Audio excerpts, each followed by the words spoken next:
वो कौन था? क्योंकि अभी तो मैंने पहली सांस भी ना ली थी और उसकी धड़कनें तेज़ हो चुकी थी।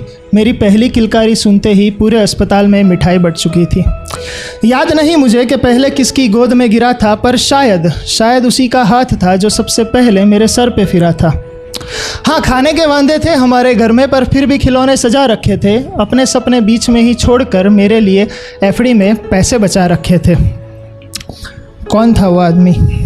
क्योंकि लफ्ज़ों की दुनिया से तो मैं अभी भी अनजान था, पर ना काम ना दुनिया ना दोस्त, बस मेरा हंसता चेहरा ही उसकी असली जान था। दिन भर वो धूप में तपता रहता, मिट्टी में अपना बदन भिगोता रहता था, लेकिन घर आते ही सब छोड़ छाड़ कर कभी मुझे हवा में उछालता, कभी हाथी कभी घोड़ा बनकर मुझे सीने से लगाता रहता था। वो खुद अनपढ़ गवार रह गया था शायद, पर मुझे पढ़ा रहा था। पैरों में मेरे छाले ना पड़ जाए इसलिए कंधे पर बिठाकर स्कूल ले जाया करता था। कौन था वो जो अपने हिस्से की रोटी मुझे खिलाकर खुद भूखे पेट सोता था, खुद फटे पुराने कपड़े पहन लेता, पर हर दिवाली में मुझे नए कपड़े पहनाता था?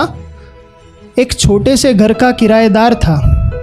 4 लोगों के परिवार का बस वही एक सहारा था। माँ की दवाएं, बहन की शादी और मेरी हर खुशी के लिए किसी और के सामने हाथ फैलाए, सर झुकाए किस्मत का मारा था। आखिर कौन था वो जिसे बुखार तो आता था लेकिन गोली नहीं लेता था, दर्द तो होता था लेकिन बांट नहीं पाता था, और शायद आंसू आता था उसकी प्यारी सी आंखों में, लेकिन कभी बह नहीं पाता था।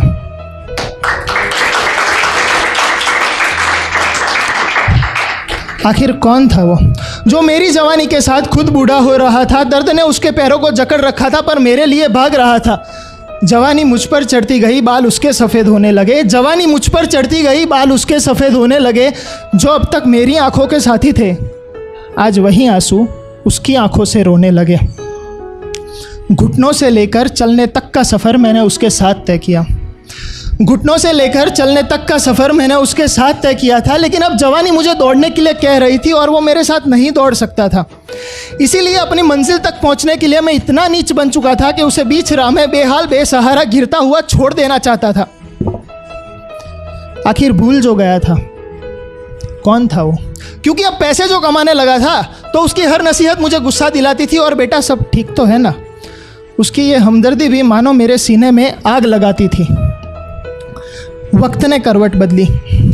आज तक मैं किसी का बेटा था, अब मैं भी वही आदमी बन चुका था। वही सपने, वही ख्वाहिशें और वही छोटा सा चेहरा मेरा खुदा बन चुका था।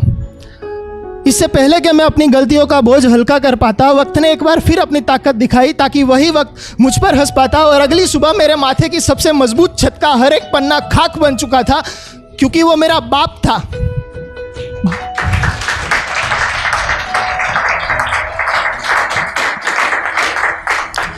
क्योंकि वो मेरा बाप था जो राख बन चुका था।